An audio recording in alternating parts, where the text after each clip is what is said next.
The waitress had been hiding and feeding a dying mute baby for months, not knowing he was royalty. When the vampire king finally found his lost son, he couldn't even hold him. The curse ensured his presence caused the child unbearable pain. Now they had to trust each other to break what was meant to be unbreakable. The tavern smelled like wet wood and burnt bread.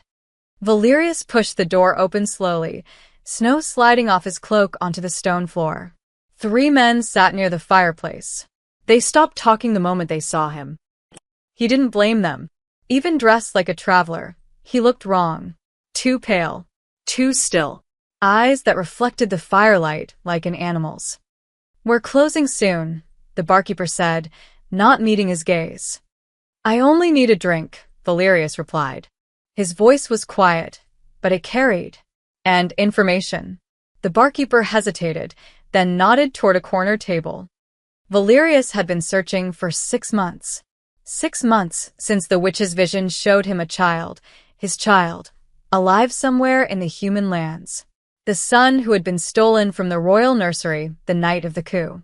The son everyone believed was dead. But Valerius knew better. He had torn through a dozen towns, following whispers and rumors. A pale infant who never cried. A baby with strange eyes. A child who appeared out of nowhere during the coldest winter in decades. The trail had led him here. To this forgotten mountain town. To this tavern. He sat down and waited. The barkeeper brought him a cup of something dark and bitter. Valerius didn't drink it. He watched instead, watched the way the men whispered, the way the barkeeper's hands shook slightly as he wiped down the counter. They were afraid, but not of him. The door behind the bar swung open. A young woman stepped through, carrying a wooden tray. She had dark hair tied back in a messy braid, and her apron was stained with soup and flour. She looked tired. Human. Unremarkable. Except for the bundle she carried against her chest. Valerius went very still.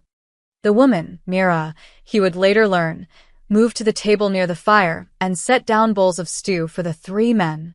They thanked her quietly, their voices soft, almost protective. She smiled, but it didn't reach her eyes. She turned to leave, and that's when Valerius saw it. A tiny hand. Pale fingers curling weakly against the fabric of a sling tied across her body. A baby. His heart, still and cold for so many years, lurched. Mira walked back toward the kitchen, humming something low and tuneless. The baby shifted slightly in the sling, and Valerius caught a glimpse of a small face. Sunken cheeks. Skin like porcelain. Eyes closed, but trembling beneath the lids. Not human. Valerius stood. The scrape of his chair silenced the room. Mira froze near the doorway, her hand on the frame. She turned slowly, and her eyes met his for the first time.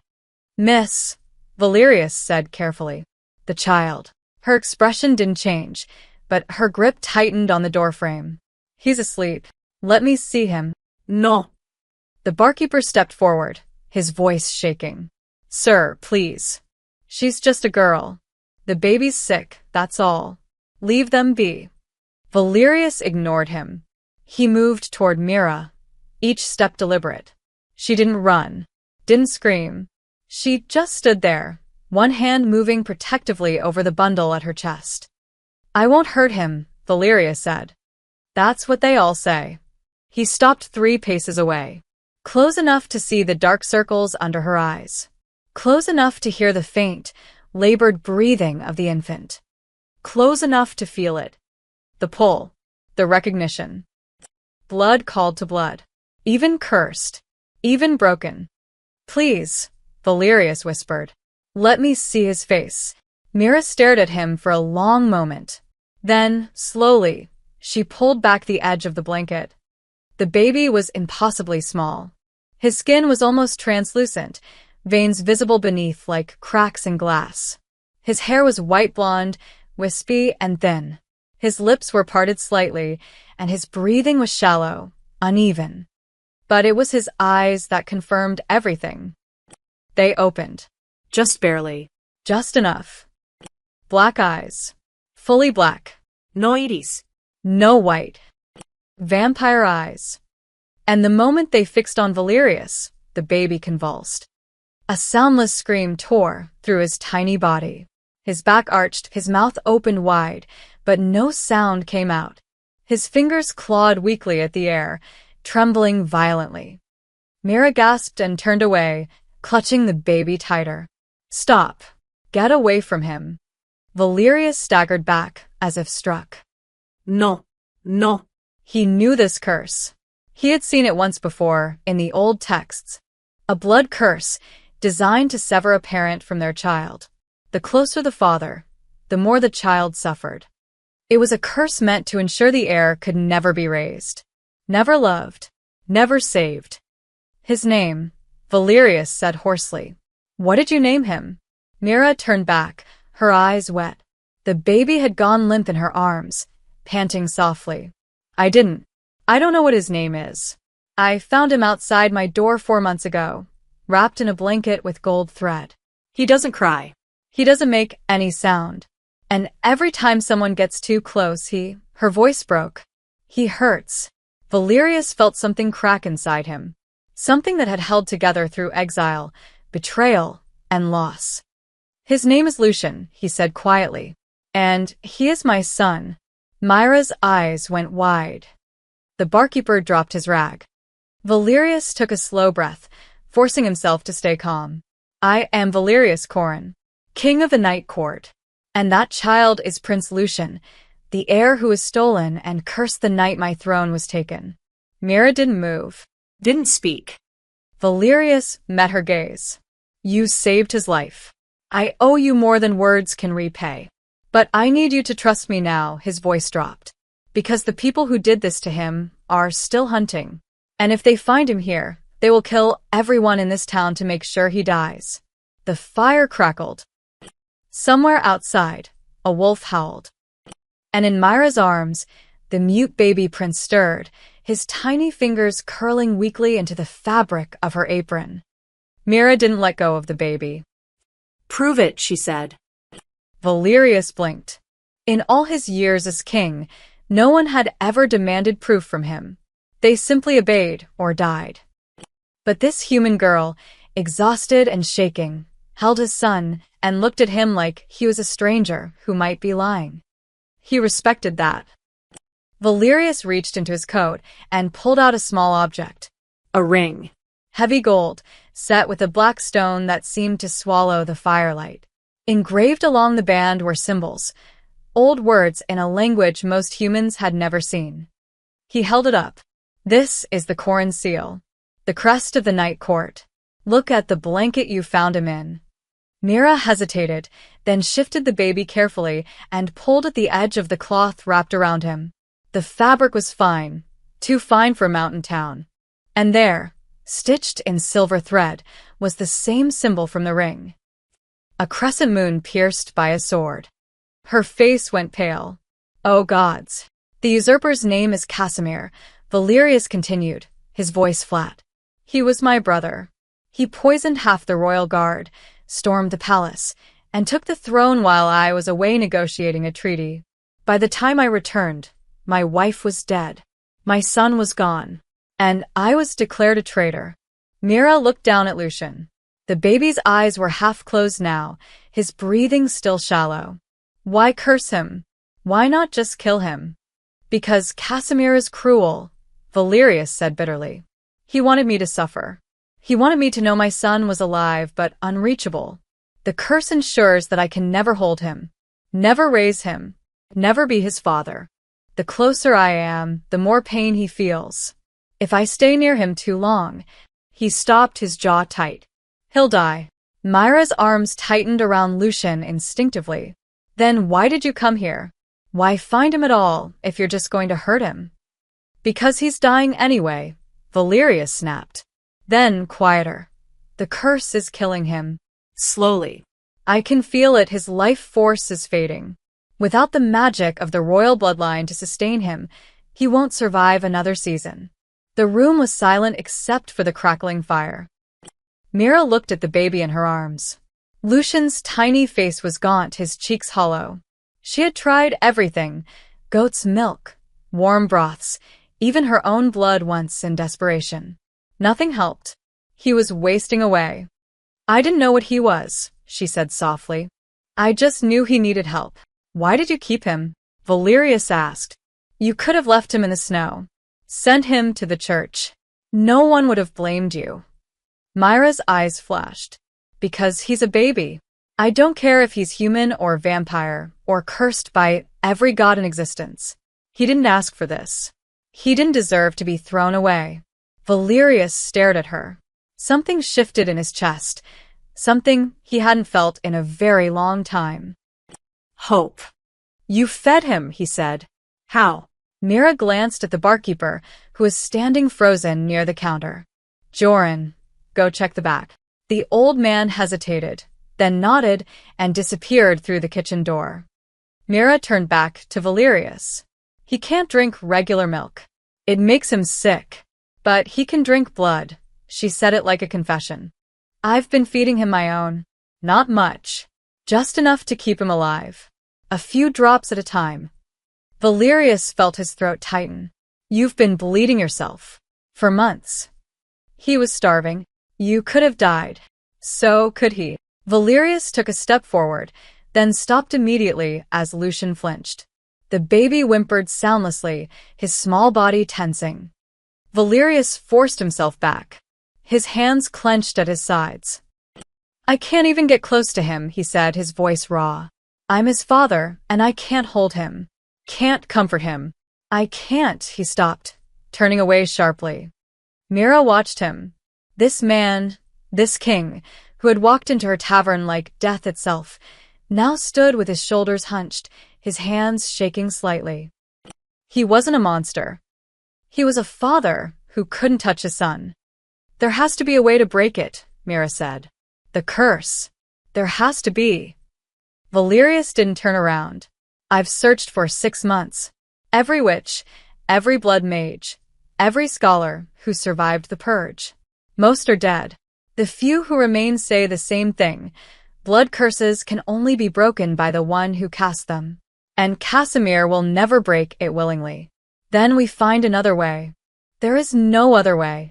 There's always another way, Mira insisted. She looked down at Lucian, who had relaxed slightly now that Valerius had moved back. I didn't keep him alive for 4 months just to watch him die, because you gave up. Valerius turned slowly. His eyes, cold and ancient, fixed on her. You don't understand what you're asking. If I stay, they'll come for him. For you. For everyone in this town. Then we leave. You don't know what that means. I know what it means to give up, Mira shot back. And I'm not doing it. Lucian stirred in her arms, his tiny hand brushing against her wrist. Mira looked down at him, and her expression softened. Valeria saw it then. The way she held him. The way she angled her body to shield him, without thinking. She loved him. This human girl loved his son. They'll kill you, Valerius said quietly. Mira met his gaze. Then you'd better make sure they don't. They came at midnight. Mira woke to the sound of glass breaking downstairs. She bolted upright, heart hammering, and reached for Lucian's cradle beside her bed. The baby was awake, eyes wide and black, staring at nothing. Silent as always. She scooped him up, wrapping him in the blanket, and pressed her back against the wall. Her room was small, just above the tavern kitchen. 1 window, 1 door, no other way out. Footsteps on the stairs. Slow. Deliberate. Not Joran. Not any of the townspeople. Myra's hand found the kitchen knife she kept under her pillow. It felt pathetically small. The door rattled. Then a voice, smooth and cold. We can smell him, girl. The princeling. Give him to us, and we'll make it quick. Myra's blood turned to ice. The door splintered inward. 3 figures stepped through. Tall, pale, dressed in dark leather that looked like it had been stitched from shadows. Their eyes glowed faintly in the darkness, red, like dying embers. Vampires. The one in front smiled. His fangs were long, yellowed. There he is. Poor little curse thing. Casimir will be pleased. The window exploded inward. Valerius landed in a crouch between Mira and the assassins, shards of glass glittering in his hair. He rose slowly, and the temperature in the room dropped. "You're not taking him," Valerius said softly. The lead assassin laughed. "Valerius, the fallen king. Casimir said you'd come crawling eventually," he tilted his head. "Did you really think you could hide him? We've been tracking you for weeks." "I was counting on it," Valerius replied. He moved. Mira didn't even see it. One moment, he was standing still. The next, the lead assassin's head was gone. Just gone. And his body crumpled to the floor in a spray of black blood. The other two attacked simultaneously. Valerius caught the first by the throat and slammed him through the wall. Wood splintered. The entire building shook. The vampire tried to claw at him, but Valerius twisted and pulled, and the assassin came apart like wet paper. The third one lunged for Mira. She screamed and swung the knife wildly. It caught the vampire across the face, drawing a thin line of black blood. He snarled and backhanded her. Mira hit the floor hard. Lucian clutched against her chest. Her vision blurred. The vampire loomed over her, fangs bared. "Stupid girl. You should have." Valerius's hand burst through his chest from behind. The vampire looked down, confused, at the fingers wrapped around his own heart. Then Valerius squeezed, and the heart crumbled to ash. The body collapsed. Silence. Valerius stood in the center of the room, drenched in black blood, breathing hard. His eyes were still that terrible glowing red. Mira stared at him. "Are you hurt?" he asked, his voice rough. She shook her head numbly. He looked at Lucian. The baby was trembling, his small body rigid with pain, even though Valerius was several feet away. Valerius's expression cracked. "I have to go outside," he said quickly. "I'm hurting him." He turned and leapt through the broken window. Mira sat there, shaking, clutching Lucian. The baby's breathing was ragged, panicked. She rocked him gently, murmuring nonsense words until he slowly began to relax. Downstairs, she heard shouting. Joran's voice. Others from the town. Mira forced herself to stand and went to the window. Outside, in the snow-covered street, Valerius stood surrounded by bodies. 4 more assassins lay dead around him, torn apart, broken, scattered across the white ground like discarded dolls. The townspeople stood in their doorways, holding lanterns and hunting rifles, staring. Valerius didn't look at them. He was staring down at his hands, still dripping with blood. Myra's chest tightened. He looked lost. She wrapped Lucian more securely and made her way downstairs. Joran tried to stop her at the door, but she pushed past him and stepped into the freezing night. "Valerius," she called. He turned. The red glow in his eyes had faded, but his face was hollow. "There will be more," he said flatly. "Casimir knows where we are now. He'll send an army next time." "Then we leave," Mira said. "Tonight. You don't have to come." "Yes, I do." "Mira." "He needs me," she interrupted, looking down at Lucian. The baby's eyes were half closed, exhausted. "You said it yourself. He's dying. And I'm the only one who can feed him. The only one he doesn't hurt around." She looked up, meeting Valerius's gaze. "You can't do this alone." Valerius stared at her. At this human girl who had saved his son, who had bled for him, who was now standing in the snow, barefoot and shaking, telling a vampire king that he needed her. He did. Gods help him, he did. "We leave before dawn," he said quietly. "Pack light.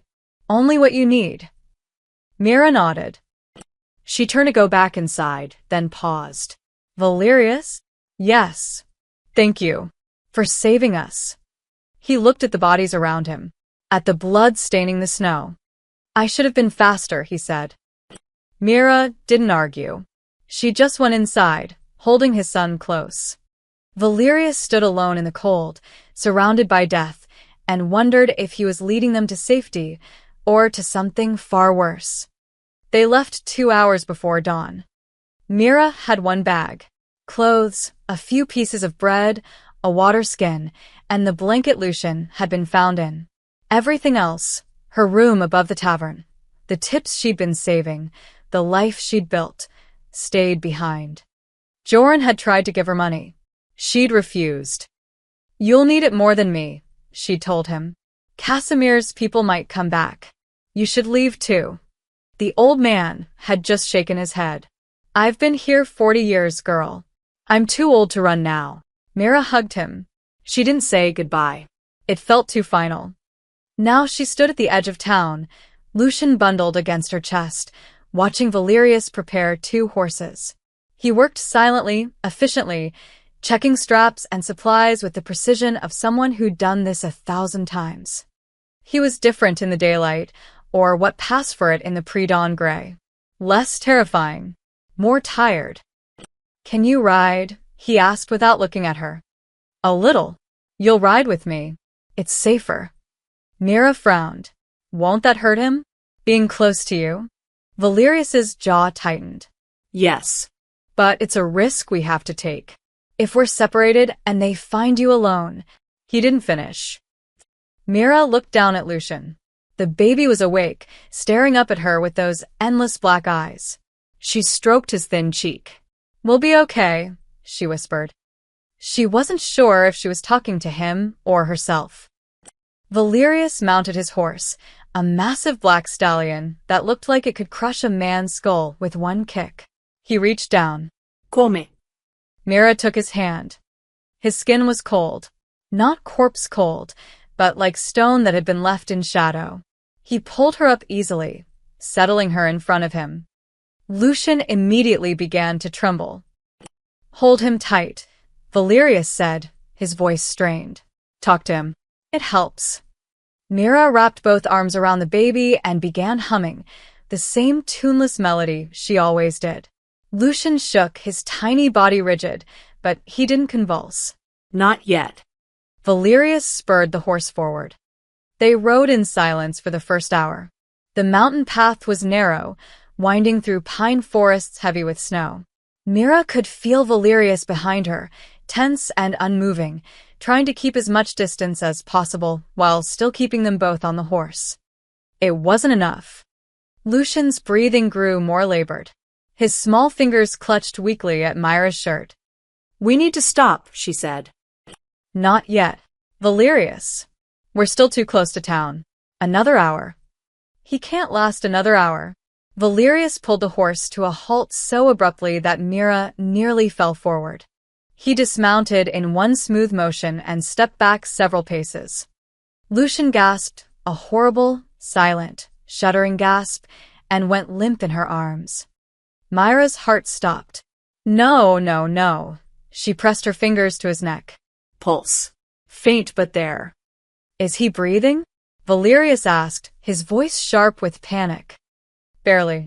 Valerius turned away, hands in his hair. "I can't do this. I can't. Every moment I'm near him, I'm killing him." "Then we rest more," Mira said firmly.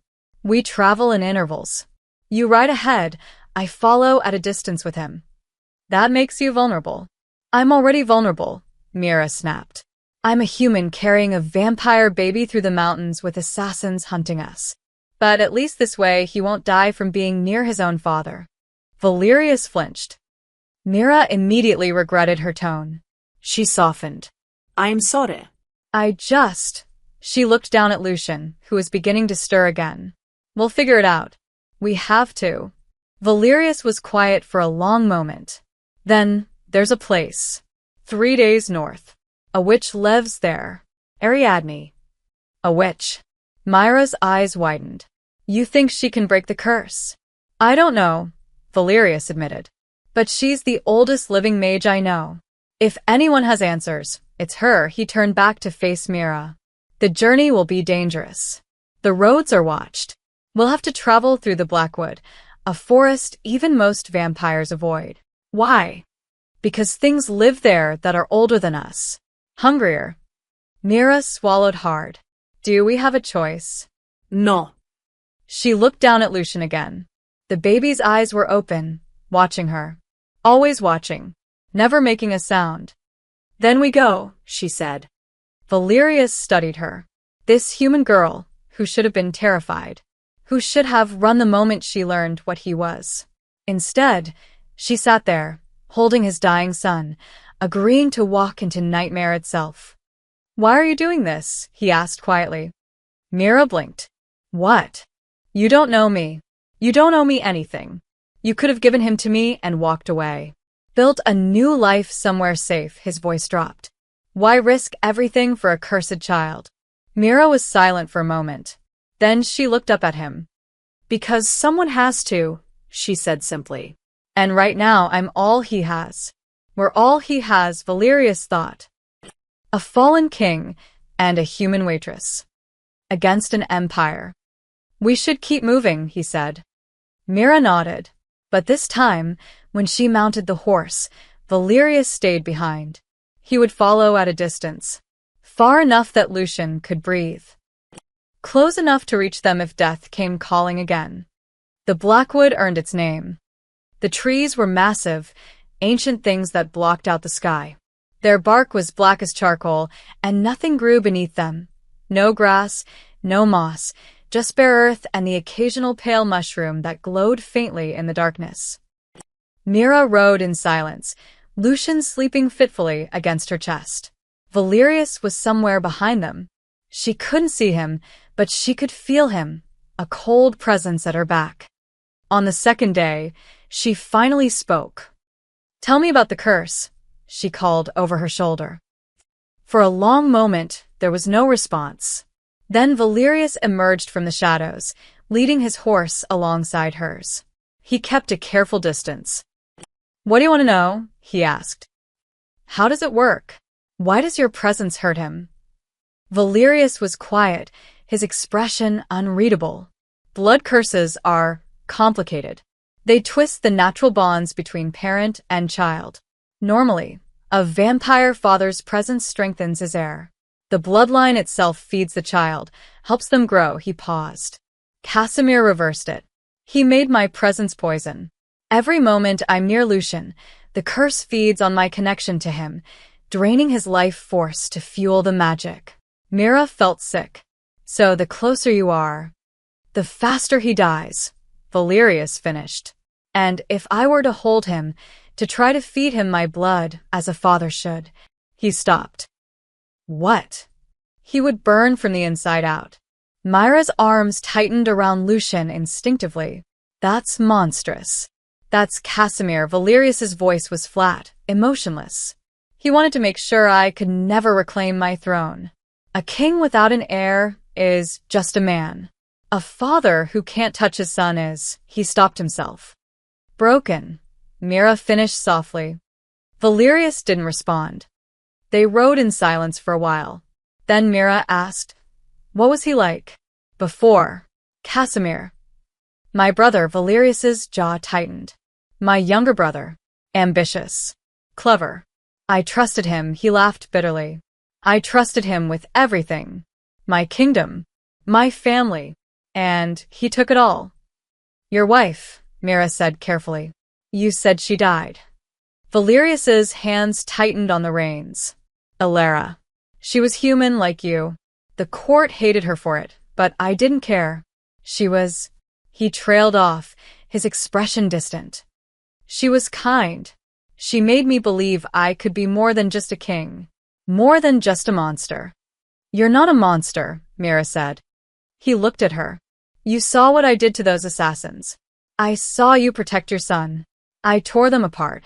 They were trying to kill a baby, Mira said firmly. What were you supposed to do? Ask them nicely to leave. Despite everything, Valerius almost smiled. Almost. Elara used to say things like that, he murmured. She never let me wallow in guilt. Smart woman. She was. His expression darkened again. Casimir killed her the night of the coup. He made it look like she'd been caught in the crossfire, but I know the truth. He wanted to make sure there was no one left who could legitimize my claim. His voice dropped to a whisper. She died protecting Lucian. The nursemaid said she threw herself over his crib when the guards came. They had to pull her body away to take him. Myra's throat tightened. I'm sorry. I wasn't there, Valerius said. I was 3 kingdoms away, negotiating a treaty that didn't matter. While I was playing diplomat, my brother murdered my wife and stole my son. He looked at Lucian. I failed them both. You're here now, Mira said.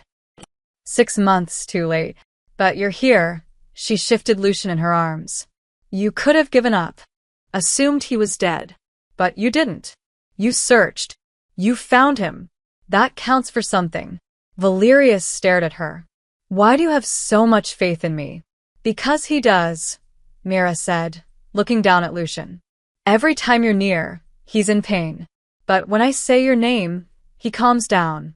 Just a little. Like some part of him knows you're his father. Knows you're trying. Valerius's expression cracked. He looked away quickly, but not before Mira saw the shine in his eyes. I don't know how to be a father like this, he admitted, his voice rough. I can't hold him. Can't comfort him. Can't do anything but hurt him. Then I'll hold him for you, Mira said simply. I'll comfort him. And when we break this curse, you can do it yourself. If we break it. When, Mira insisted. Valerius studied her. This stubborn, impossible human girl. You really believe that, he said. I have to. A sound echoed through the forest, something between a growl and a laugh. Distant but too close for comfort. Valerius's head snapped up. We need to keep moving. What was that? Nothing good, he spurred his horse forward. Stay close. And whatever you see in the shadows, don't look directly at it. Myra's heart hammered. Why not? Because some things only exist when you acknowledge them. Mira decided she didn't want to know more. They rode faster, deeper into the blackwood, toward a witch who might be their only hope. And behind them, in the darkness between the trees, something followed. The witch's cottage stood in a clearing where the black trees gave way to red ones. Not autumn red, blood red. The bark, the leaves, even the moss, all of it was the color of fresh wounds. Mira stared, her skin crawling. This is wrong, she whispered. This is Ariadne, Valerius replied. He'd stopped at the edge of the clearing, unwilling to go closer while Lucian was nearby. The baby had been restless all morning, whimpering soundlessly, his small body tense with pain. Wait here, Valerius said. Like hell, Mira shot back. She dismounted carefully, keeping Lucian secure. If she's our only chance, I'm not staying behind. Valerius looked like he wanted to argue, but didn't. Instead, he simply nodded toward the cottage. Don't touch anything. Don't accept anything she offers. And don't. The door opened. A woman stepped out, and Myra's breath caught. She was beautiful, inhumanly so. Her skin was pale as moonlight, her hair black and shot through with silver. But it was her eyes that made Myra's stomach twist. They were completely white. No pupils. No iris. Just blank, milky white. Valerius Corin, the woman said, her voice like whined through a graveyard. I wondered when you'd come crawling back.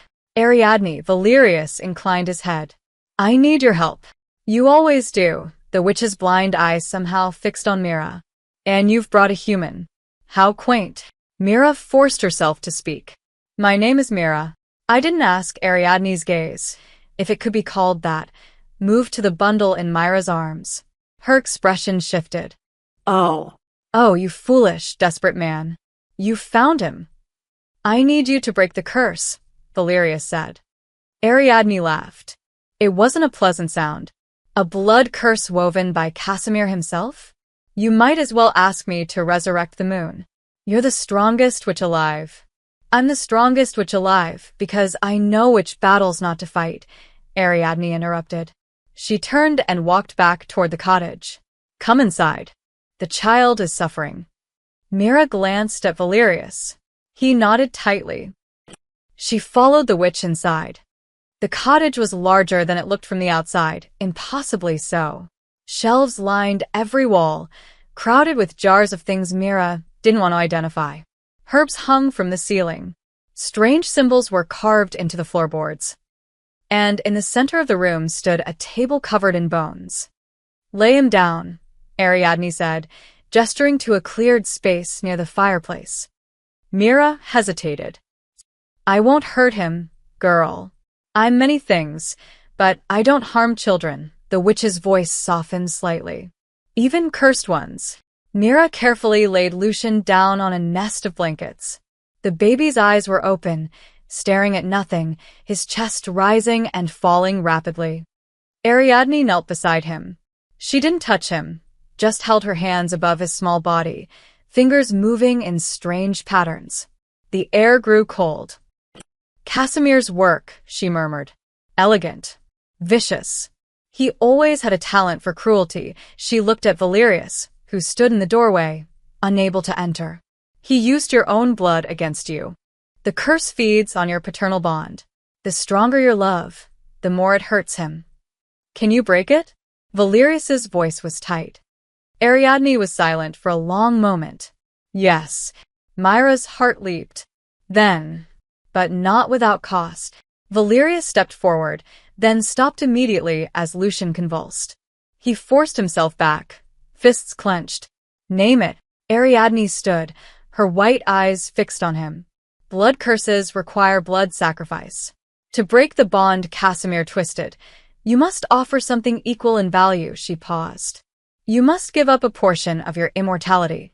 The room went silent. "What does that mean?" Mira asked. "Vampires don't age. Don't sicken. Wounds heal almost instantly. We're not truly immortal. We can be killed, but we don't die naturally." Ariadne's voice was clinical. "If Valerius offers part of his immortal life to break the curse, he'll become more vulnerable, mortal enough to age, to bleed, to die from injuries that would normally be nothing." "How much less?" Valerius asked. "I don't know," Ariadne admitted.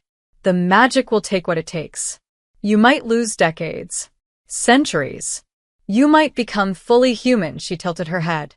"You might die the moment the ritual completes." Myra's blood ran cold. "There has to be another way."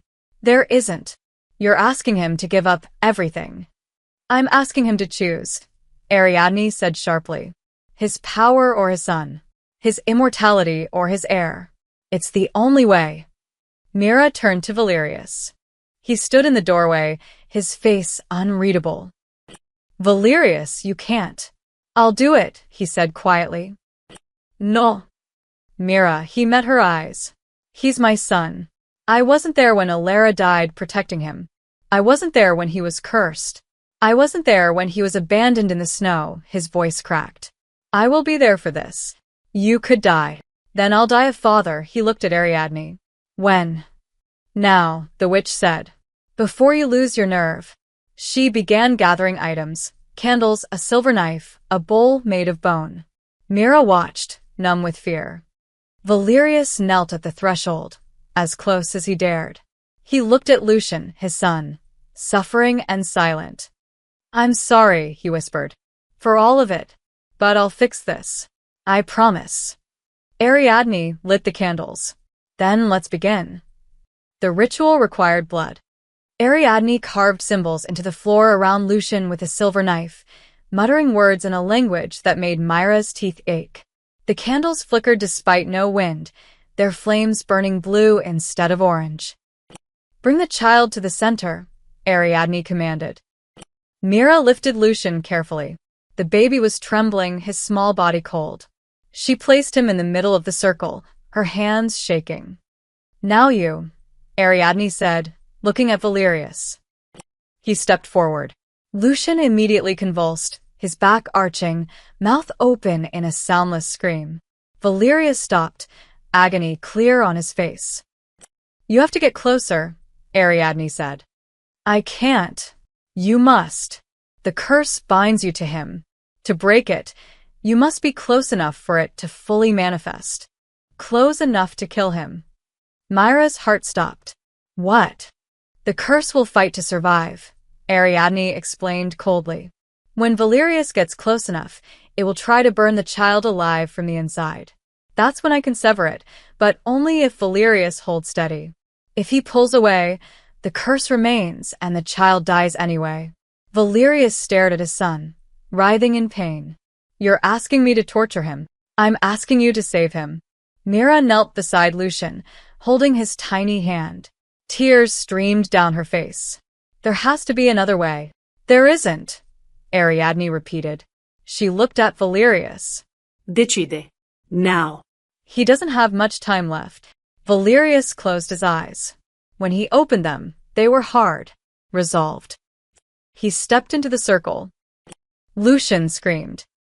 It had no sound, but Mira felt it in her bones, a raw, primal terror that ripped through the room like a physical force. The baby's body seized, his skin turning red, veins standing out black against his flesh. Valerius, Mira gasped. Don't stop, Ariadne barked. Closer. Valerius took another step, his face twisted with pain. Lucian's tiny hands clawed at nothing, his eyes rolling back. He's dying, Mira screamed. Not yet. Ariadne's hands moved in complex patterns above the circle, threads of red light spinning from her fingers. Closer, Valerius. Touch him. I can't. Touch your son. Valerius knelt. His hand hovered over Lucian's chest, shaking violently. The baby's skin began to crack. Small fissures appeared along his arms, blood, black vampire blood, seeping out. Do it, Ariadne shouted. Valerius pressed his palm to Lucian's chest. Light exploded from the contact, red and gold and blinding. The symbols on the floor ignited. The candles flared. And Lucian screamed, a real sound this time, raw and terrible, the first sound he'd made in his entire cursed life. Valerius screamed too. Mira watched in horror as black veins spread from Valerius's hand up his arm, across his chest, racing toward his heart. His skin turned gray. His eyes dimmed. Ariadne, stop this. Mira begged. It's already done, the witch said quietly. She sliced her own palm with a silver knife and let blood drip onto the circle. The symbols drank it in, glowing brighter. She began chanting, words that sounded like breaking glass, like thunder, like death itself. The light around Valerius and Lucian intensified until Mira had to look away. Then silence. The candles went out.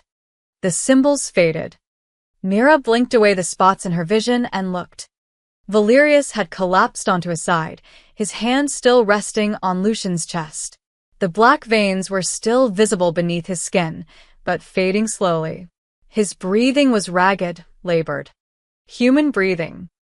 And Lucian. Lucian was crying. Real tears. Real sound.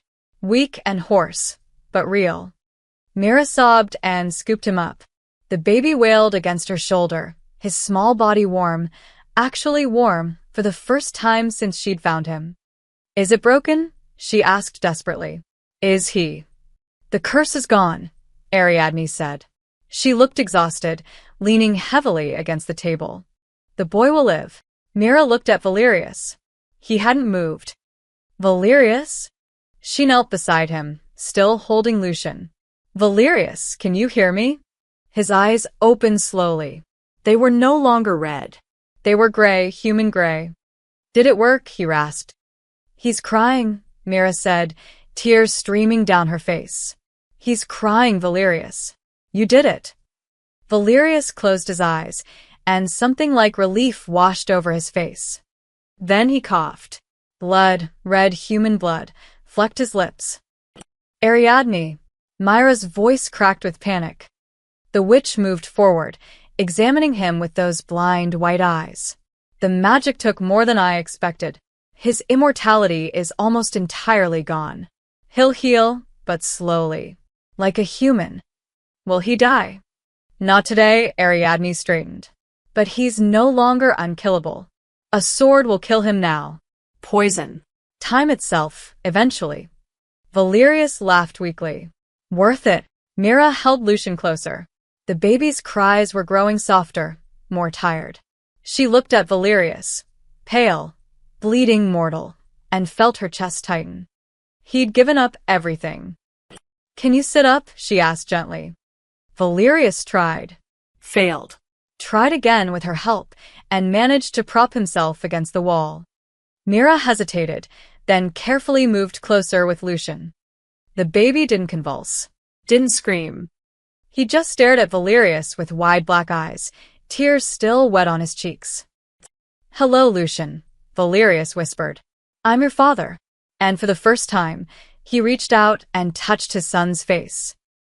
Valerius didn't sleep that first night. He couldn't. Every time he closed his eyes, his body reminded him that he was no longer what he'd been. His chest ached. His wounds throbbed.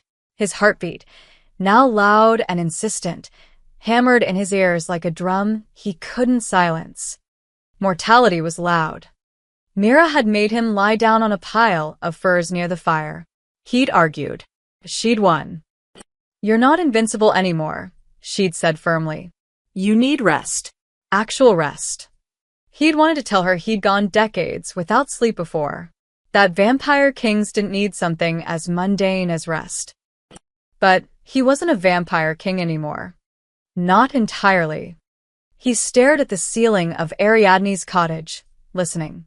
Mira was across the room, humming softly to Lucian.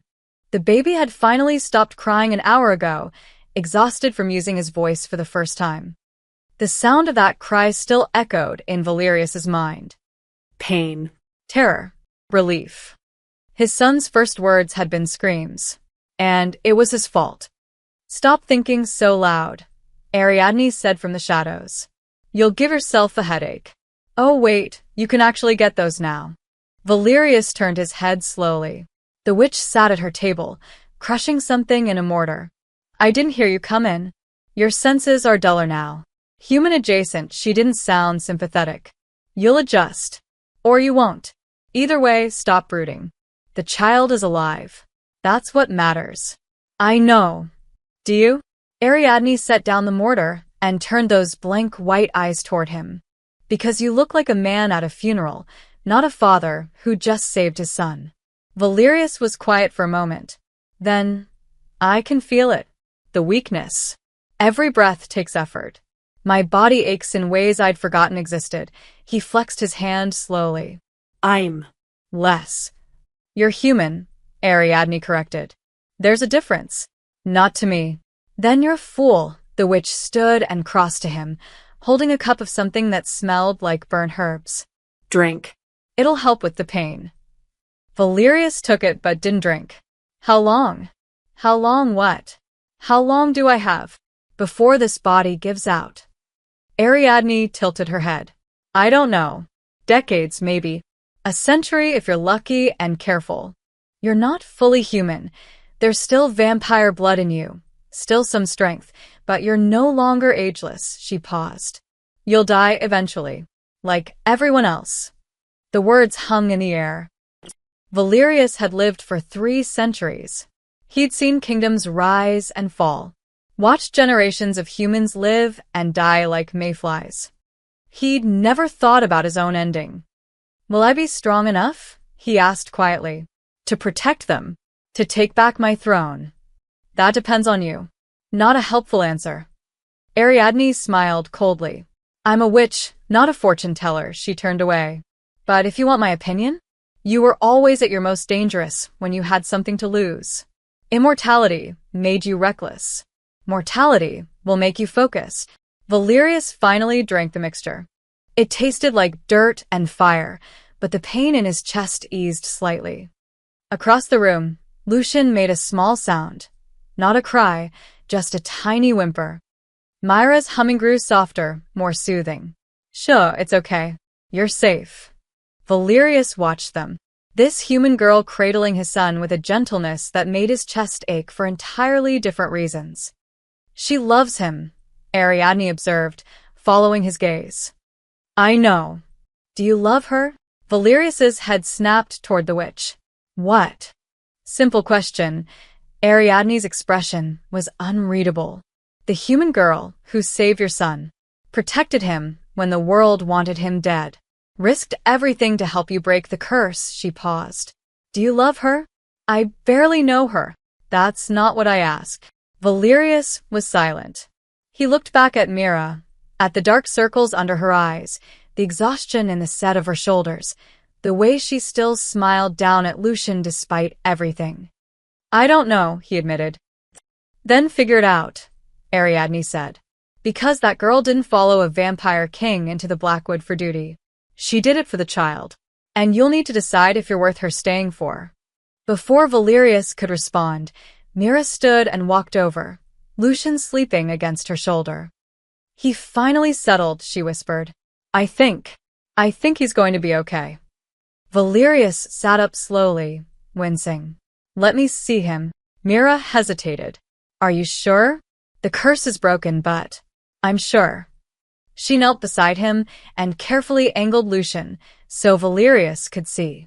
The baby was peaceful now, his breathing deep and even. His skin had color, pale still, but not the translucent deathly white had been. His tiny fingers curled loosely against Myra's shirt. He looked like any sleeping infant. Beautiful. Fragile. Alive. Can I? Valerius's voice cracked. Can I hold him? Myra's eyes softened. Of course. She gently transferred Lucian into Valerius's arms. The baby stirred slightly, but didn't wake. Didn't cry. Didn't convulse in agony. Valerius stared down at his son, truly held him, for the first time. Hello, little prince, he whispered. His voice shook. I'm sorry it took so long. Lucian made a small sound and turned his face toward Valerius's chest, seeking warmth. Something broke inside Valerius. All the grief, the guilt, the loss, it came crashing down. A tear slid down his cheek. Then another. He was crying. He couldn't remember the last time he'd cried. Mira didn't say anything. She just placed her hand on his shoulder and stayed close. Ariadne watched from the shadows and said nothing. Outside, the red forest whispered in the wind. And for the first time in 6 months, Valerius Corrin felt something other than rage. He felt hope. They stayed in the red forest for 3 days. Valerius needed the time to heal, though he hated admitting it. His body was learning to be fragile again. Bruises that didn't fade in minutes, cuts that needed bandaging, exhaustion that sleep didn't immediately cure. It was humiliating. On the morning of the 4th day, Ariadne woke them before dawn. You have visitors, she said flatly. Valerius was on his feet instantly, reaching for his sword. His body protested, muscles stiff, movements slower than they should be, but his instincts were still sharp. How many? He asked. 3. Vampires. But not Casimir's. Ariadne tilted her head. They're yours. Mira clutched Lucian closer. The baby stirred, but didn't wake. How do you know? Because they're kneeling at the edge of my forest like supplicants. The witch smiled coldly. They're terrified of me. It's delightful. Valerius moved to the window. Sure enough, 3 figures knelt in the snow just beyond the red trees. Dark cloaks, heads bowed, waiting. He recognized the lead figure immediately. Theron, he breathed. Who? Mira asked. My former captain of the guard. Valerius's jaw tightened. I thought Casimir killed him. Apparently not. Ariadne crossed her arms. They've been out there for 2 hours. Impressive patience. I was about to turn them into toads just to break the monotony. Valerius grabbed his cloak. I need to speak with them. Not alone, Mira said quickly. They won't hurt me. You're not invincible anymore, she reminded him. And we don't know if it's a trap. She was right. He hated that she was right. Fine, he said. But stay inside with Lucian. Valerius. Please, Mira, his voice softened. If something happens to me, he'll need you. Myra's expression was torn, but she finally nodded. Valerius stepped outside. The cold hit him immediately, not just uncomfortable, but actually painful. Another reminder of his new mortality. He ignored it and walked toward the 3 kneeling figures. Theron looked up as he approached. The vampire's face was gaunt, scarred. He'd aged, or whatever passed for aging among their kind. His eyes widened when he saw Valerius. "My king," Theron breathed. "You're alive." "So are you," Valerius replied. "Explain." Theron rose slowly, the other two vampires following his lead. "We've been searching for you for months. After the coup, Casimir purged the guard. Most were killed. Some of us escaped. We've been in hiding, waiting for a chance to strike back." "How many?" 50. Maybe 60 scattered across the territories. Theron's voice grew urgent. "But word is spreading, my lord. Rumors that the true prince survived. That you found him. That the curse—" He stopped, staring at Valerius more closely. "You're different. The curse is broken," Valerius said flatly. "My son lives." Shock rippled through the three vampires. The female guard on the left, Celine, Valerius remembered, stepped forward. "Then it's true," she whispered. "The heir survived." "He did," Valerius's voice hardened. "No thanks to any of you." Theron flinched. "My lord, we tried to protect the queen and the prince. But Casimir moved too fast. By the time we realized what was happening, my wife was dead and my son was cursed." Silence. Theron bowed his head. "We failed you. There's no excuse. But we're here now. And we're not the only ones." He looked up, something fierce burning in his eyes. "The kingdom is fracturing. Casimir rules through fear, but he has no legitimacy. The old families are questioning him. His own supporters are starting to doubt. If you return, if you show them the prince lives, they'll follow me?" Valerius finished coldly. "The same nobles who stood by while my family was slaughtered." "Not all of them stood by." The third vampire, younger, nervous, spoke up. "Some resisted. Lady Ravenna hid 24 loyalists in her estate. Lord Matthias refused to bend the knee and was executed for it. The resistance is small, but it's real." Valerius was quiet, his mind racing. He'd spent 6 months focused only on finding Lucian. He hadn't thought about what came after. But Theron was right. Casimir's rule was built on lies. If the kingdom learned the true heir lived, that Valerius had broken an impossible curse to save him, it would shake the foundation of everything. "Casimir knows you're alive," Theron continued. "The assassins he sent never returned. He'll send more. Armies if he has to. You can't run forever, my lord." "I'm not running," Valerius said quietly. "I'm protecting my son." "Then let us help you." Theron stepped closer. "Let us fight for you. For him. Give us a chance to make things right." Valerius studied the three vampires. They looked tired, desperate, but their eyes were sincere. He thought of Lucian, sleeping peacefully for the first time in his short life. Thought of Mira, who'd given up everything to protect a child that wasn't hers.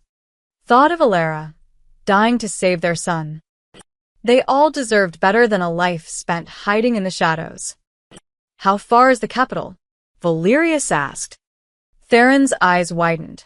6 days hard ride. "But my lord, you can't mean—" "I'm tired of running," Valerius interrupted. "Casimir took my throne, my family, my kingdom. He cursed my son to a slow death." His voice grew cold. "It's time I took it all back." "You'll be walking into a war," Celine warned. "Good." Valerius turned back toward the cottage. "Because I intend to end one." Inside, Mira stood at the window, Lucian in her arms. She'd heard everything. When Valerius entered, she looked at him with steady eyes. "We're going back," she said. "Not a question." "Yes. Into enemy territory. Surrounded by vampires who want you dead." "Yes." Mira looked down at Lucian, then back at Valerius. "Then we'd better get ready." The vampire capital rose from the mist like a corpse clawing its way from a grave. Mira had expected something beautiful, spires of dark glass, elegant architecture, the romance of old stories. Instead, she saw walls streaked with black stains that might have been blood, gates twisted and broken from some recent battle, streets empty except for scattered patrols. "This is what Casimir has made of it," Valerius said quietly beside her. His voice was bitter. "A kingdom of fear." They traveled for 6 days with Theron's group, which had grown. Word spread faster than wildfire. The true king returns, the cursed prince lives, and loyalists emerged from hiding. By the time they reached the capital, their group numbered nearly 200. Not an army, but enough. Lucian slept against Myra's chest, wrapped in the royal blanket. He'd grown stronger over the journey. His skin had more color, his breathing was steady, and sometimes, when he woke, he made small cooing sounds that made Myra's heart ache with joy. He was becoming a normal baby. Almost. The palace is in the center, Theron said, riding up beside them. Casimir will have guards at every gate, sentries on the walls. He'll know we're coming before we reach the inner city. Good, Valerius said. I want him to know. Selene frowned. My lord, we should use stealth. A small group could infiltrate. No, Valerius's voice was firm. I'm not sneaking into my own kingdom like a thief. The people need to see me. Need to see that I'm alive. That my son is alive, he looked at Mira. That the curse is broken. You're going to walk through the front gates, Mira said slowly. With a human and a baby. Yes.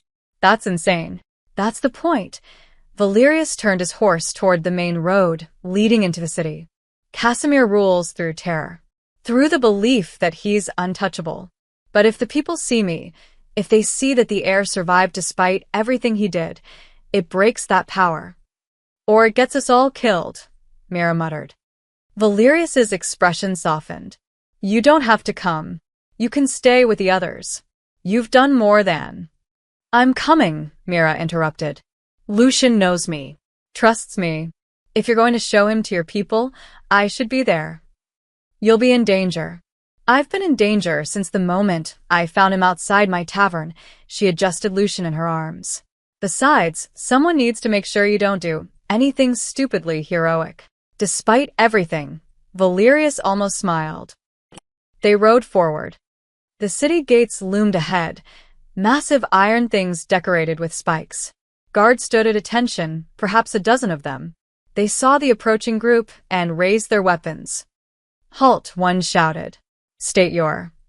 He stopped mid-sentence. His eyes went wide. King Valerius, he whispered. The name rippled through the guards like a shockwave. Some stepped back. One dropped his spear entirely. The king is dead, another guard said, but his voice shook with uncertainty. Does he look dead to you? Theron called out. Valerius rode forward until he was directly in front of the gates. He didn't draw his sword, didn't threaten. He simply sat there, regal and calm, and let them see him. I am Valerius Corin, he said, his voice carrying. King of the Night Court. I have returned to reclaim what was stolen from me, he paused. And I have brought my son. Mira rode forward slowly, pulling back the blanket so they could see Lucian's face. The baby blinked sleepily at the gathered guards, his black eyes reflecting the torchlight. The guards stared. The prince, one whispered. He's alive. Impossible, another said. The curse is broken, Valerius finished. My son lives, and I intend to take back my throne. For a long moment, no one moved. Then, slowly, one of the guards dropped to one knee. Then another. Then all of them. My king, they said in unison. Valerius inclined his head. Open the gates. They did. The ride through the city was surreal.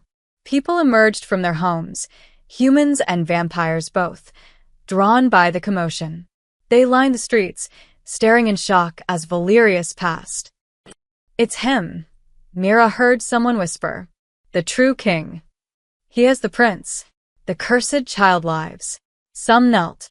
Some simply stared. But no one attacked.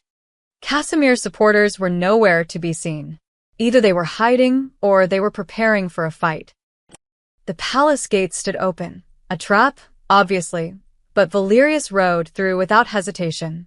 The courtyard was empty except for a single figure standing at the top of the palace steps. Casimir. He looked like Valerius, same sharp features, same pale skin but twisted. His eyes were cold, cruel. and when he smiled, it held no warmth.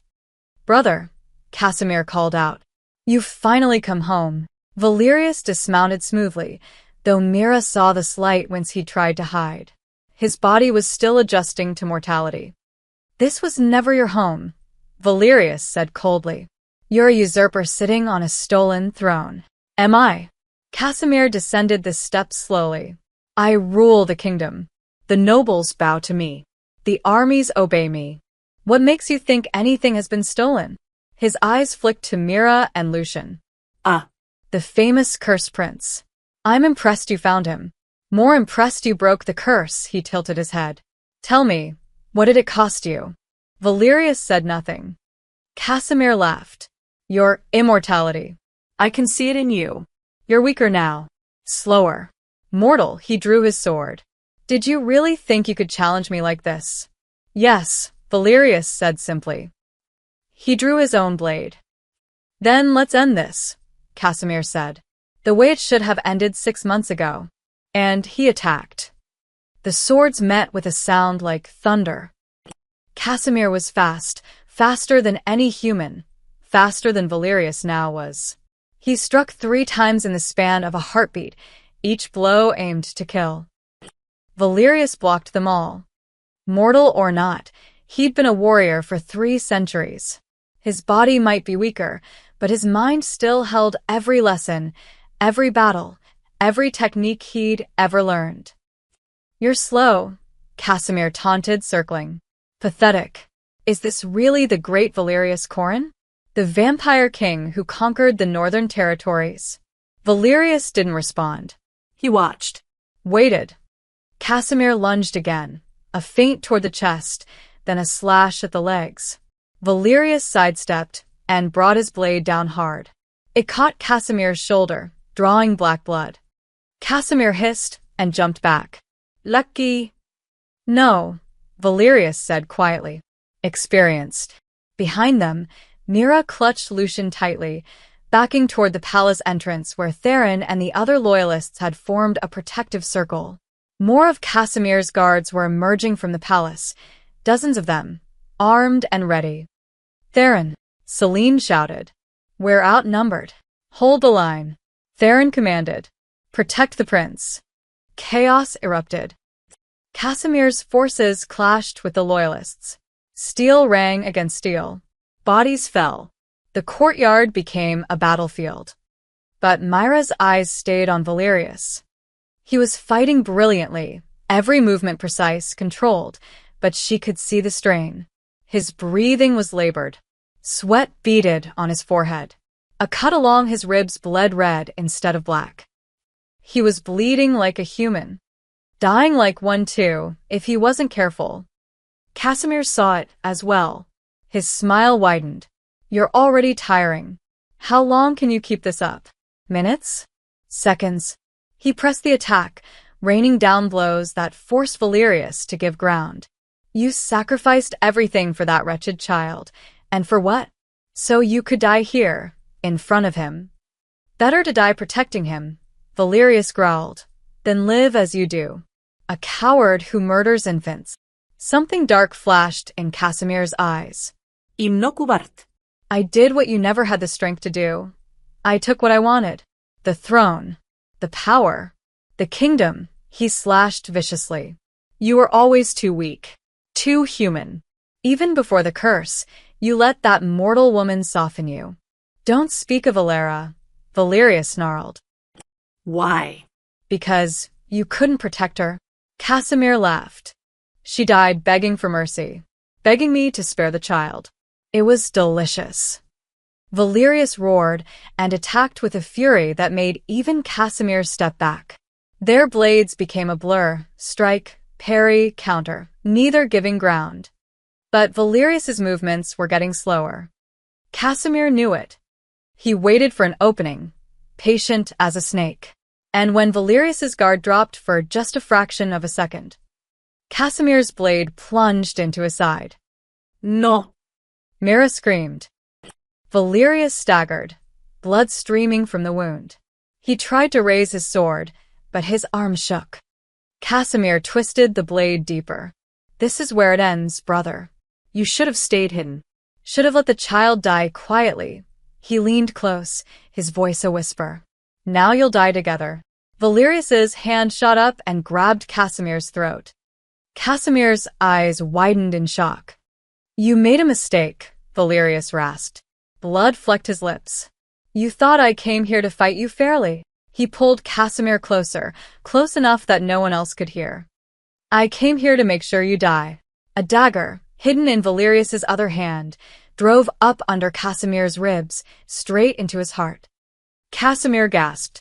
Choked. His sword clattered to the ground. That's for Alara, Valerius whispered. He twisted the dagger. And this is for Lucian. He wrenched the blade sideways, shredding Casimir's heart to pieces. Casimir's body convulsed. His mouth opened in a soundless scream. Then his eyes went dark, and he crumbled to ash. The fighting stopped. Everyone, loyalist and traitor alike, stared at the pile of ash that had been Casimir. Valerius stood over it, swaying, the dagger still in his hand. Blood poured from his side. His face was deathly pale. The usurper is dead, he said, his voice barely carrying. Anyone who supported him, anyone who conspired in the murder of my wife or the cursing of my son, will face the same fate. His eyes swept the courtyard. Surrender now, or die. For a moment no one moved. Then one of Casimir's guards dropped his weapon. Then another. Within seconds, the entire enemy force had thrown down their swords and knelt. Theron stepped forward, his face fierce with triumph. Long live King Valerius. Long live the true king. The loyalists took up the cry. Long live the king. But Valerius didn't hear them. His legs gave out and he collapsed. Valerius! Mira ran to him, still clutching Lucian. She dropped to her knees beside him, her hands pressing against the wound in his side. No, no, no, stay with me. His eyes fluttered open. He looked at her.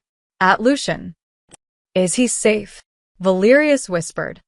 He's safe, Mira said, tears streaming down her face. You did it. He's safe. But you need to hold on. Mira, his hand found hers, slick with blood. Thank you. For everything. Don't you dare, she choked out. Don't you dare say goodbye. You're going to live. You're going to see him grow up. You're going to be his father. Valerius smiled faintly. I already am. His eyes closed. Valerius didn't die. Not that day. It took 3 healers, 2 blood transfusions from willing vampire donors, and Myra's relentless refusal to let him slip away, but he survived. Barely. He woke 2 days later in the royal chambers, his chambers, though they felt foreign now. The bed was too soft. The room too quiet. Everything felt wrong. Except for the sound of humming. He turned his head slowly, wincing at the pull of stitches in his side. Mira sat in a chair by the window, Lucian cradled in her arms. Sunlight streamed through the glass. Actual sunlight, something Valerius hadn't allowed in these rooms for decades. She was humming that same tuneless melody, and Lucian was watching her with wide, curious eyes. You changed the curtains, Valerius said, his voice rough. Mira looked up, and relief flooded her face. You're awake, she stood quickly, crossing to the bed. How do you feel? Like I was stabbed. You were stabbed. Then, accurate, he tried to sit up and immediately regretted it. Mira helped him, propping pillows behind his back. How long was I unconscious? 2 days. The healers said you lost enough blood to kill a normal human 3 times over. Her voice was tight. You almost died, Valerius. But I didn't. Because you're impossibly stubborn. She sat on the edge of the bed, Lucian still in her arms. The kingdom is in chaos. Theron has been trying to hold things together, but everyone wants to see you. The nobles, the council, the people. Let them wait, Valerius said. He looked at Lucian. How is he? Perfect. Myra's expression softened. He's been eating, making sounds. Yesterday, he actually laughed. It was the most beautiful thing I've ever heard. Something warm unfurled in Valerius's chest. Can I hold him? Mira hesitated only a second before carefully placing Lucian in Valerius's arms. The baby looked up at him with those endless black eyes.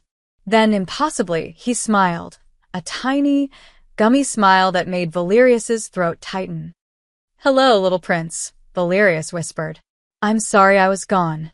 Lucian made a happy gurgling sound and reached up with one small hand, fingers brushing Valerius's face.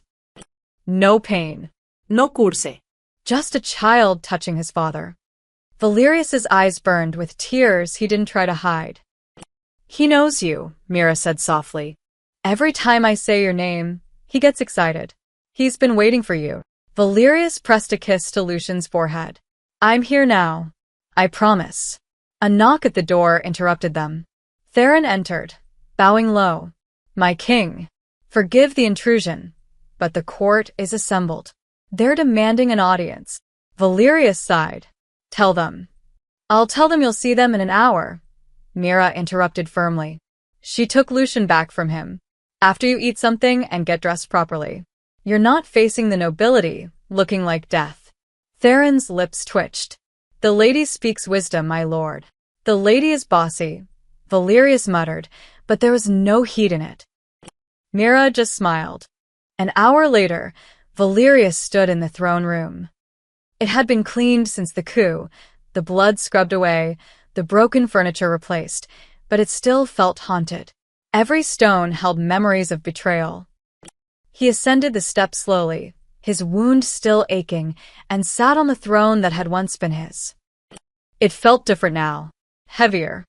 The court assembled before him, nobles who'd survived the purge, council members who'd bent the knee to Casimir, commoners who'd simply tried to live through the chaos. They watched him with a mixture of fear, hope, and uncertainty. Theron stood at his right hand, and at his left, Mira holding Lucian. She didn't belong there. She was human, common-born, a waitress from a mountain town. But when Valerius had asked her to stand beside him, she hadn't refused. "My people," Valerius began, his voice carrying through the hall. 6 months ago, this kingdom was torn apart by treachery and blood.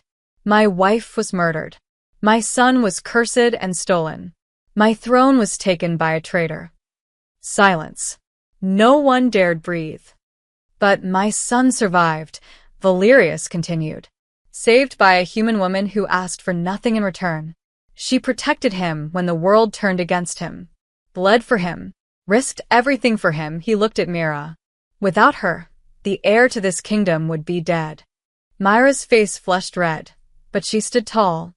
Valerius turned back to the court. "I am no longer the king I was. The curse that nearly killed my son also changed me. I am mortal now. I will age. I will bleed. I will die." He let that sink in. "But I will use whatever time I have left to ensure that this kingdom never falls to tyranny again." He stood, and though pain lanced through his side, he didn't show it. Mira of the mountain towns stepped forward. She blinked. "What?" "Trust me," he murmured. She approached slowly, Lucian in her arms. Valerius drew his sword, slowly, carefully, and held it before him. "Mira, you saved my son when no one else could. You protected him with your life. You gave up your home, your safety, everything, for a child you had no obligation to love." Tears welled in Mira's eyes. "I name you royal guardian of the air," Valerius declared, his voice ringing through the hall. "From this day until your last, you will stand beside Prince Lucian. You will guide him, protect him, love him as you already do." He paused. "And you will do so with the full authority and protection of the crown." The court erupted in whispers, but no one objected. Mira stared at him. "Valerius, I'm just. You're the woman who saved my son," he said quietly, for her ears alone. "You're the bravest person I've ever met. And if you'll have us, your family." A tear slid down her cheek. "Yes," she whispered. "Yes." Lucian chose that moment to make a happy sound, almost a laugh, and reach for Valerius. Valerius sheathed his sword and took his son in his arms, and for the first time in 6 months, he felt whole. The court watched in silence as the vampire king who'd sacrificed his immortality held his once-cursed son, while a human waitress stood beside them both. It wasn't the kingdom Valerius had ruled before. It was something new, something better. Built not on fear or power, but on the fierce, unbreakable love that had saved a child from darkness. And that, Valerius thought as Lucian grabbed his finger with a surprisingly strong grip, was a kingdom worth building.